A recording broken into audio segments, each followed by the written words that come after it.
Welcome to this episode of The Poems I Love. We are very lucky today to have on this episode Professor Niyi Osundare. We'll be reading from some of his poems and some of his books from the very first to some of the latest. Welcome. Oh, thank you very much for that introduction. It's my great delight to take part in this kind of program, and I think it's a very worthy initiative. A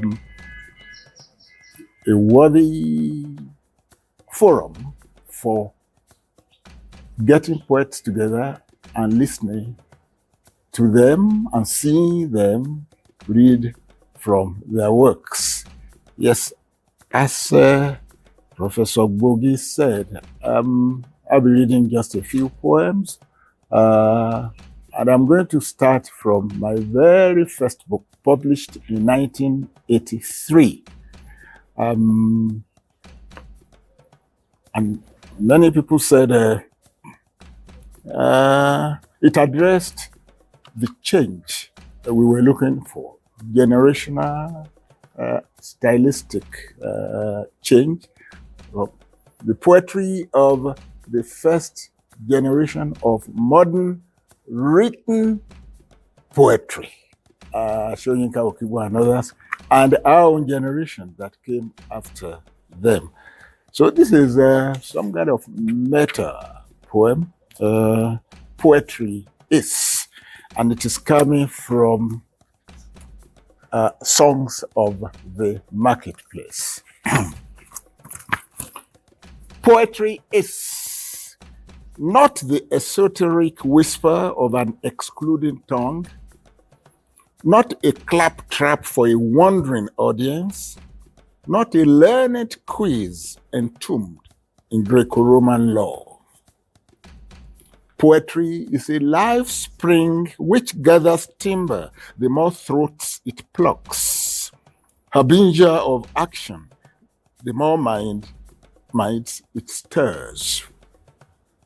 Poetry is the hawker's ditty, the eloquence of the gong, the lyric of the marketplace, the luminous ray on the grass's money dew. Poetry is what the soft wind musics to the dancing leaf, what the soul tests the dusty path, what the bee hums to the alluring nectar, what rainfall croons to the lowering eaves. Poetry is no oracle's kernel for a soul philosopher's stone. Poetry is man, meaning to man. Our time is short. Talking about the thematic expanse of the poetry and the books I have written. I think I'm going to concentrate, maybe not solely, on our planet Earth and its environment. This little book came out in 1986. It's my first foray into the discourse about the environment and climate change and the human responsibility for this and what human beings are also trying to do to avert the catastrophe that we see coming. The eye of the earth. This was, I think, before the Tokyo Agreement. I did all this when world awareness about the environment was rather few and not so engaging as is happening now. The eye of the earth. Now we're going to say something about the earth itself. And this is a poem that owes a lot to Yoruba mythology and Yoruba science of being.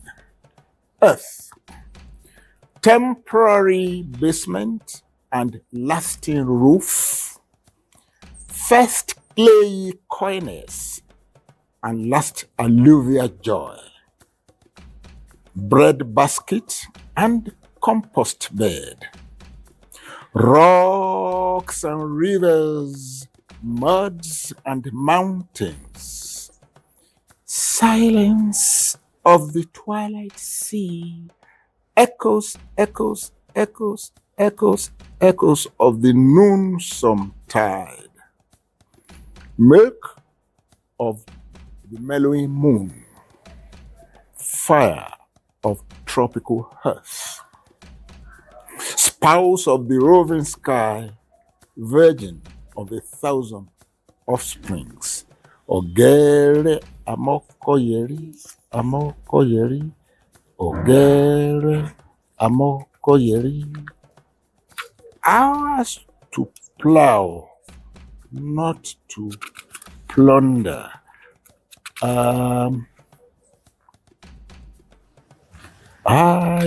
But before I go to that, let me read one that I myself found interesting when I was writing it, and which many people have referred to since then. Farmer Born. And I'm also doing this in honor of my parents, my family, the environment in which I grew up. Our country, Nigeria, was a better place then. And of course, our world. What does it mean to be the son of a farmer? The Irish poet Seamus Heaney and I had a brief discussion about this in 1996 in Rotterdam at the International Poetry Festival. I have always been his fan, and I particularly like his poem, Digging. Yes, here were two sons of farmers. One dog with the spade, the other dog with the hoe. So, farmer born, peasant bred. Farmer born, peasant bred, I have frolicked from furrow to furrow, sounded kicking tubers in their womb, the womb of quickening earth, and fondled the melon breasts of succulent ridges. Farmer born, peasant bred, I have traced the earthworm's intricate path on the map of dawn, heeded due call to the upland farm, and sunset have sought Iroko refuge at hungry noons. Farmer born, peasant bred, I have lived on the aroma of fresh-felled forests, relished the delicious symmetry of Aki apple colors, and plucked the pendulous promise of ripening purple. Farmer born, peasant bred, I have rattled the fleshy umbrella of mushroom jungles, rustled the compost carpet of falling leaves, and savored the songful clatter of opening pots. Farmer born, peasant bred, classroom bled. I have thrown open my kitchen doors and asked hunger to take a seat. My stomach a howling dump of Carolina rice.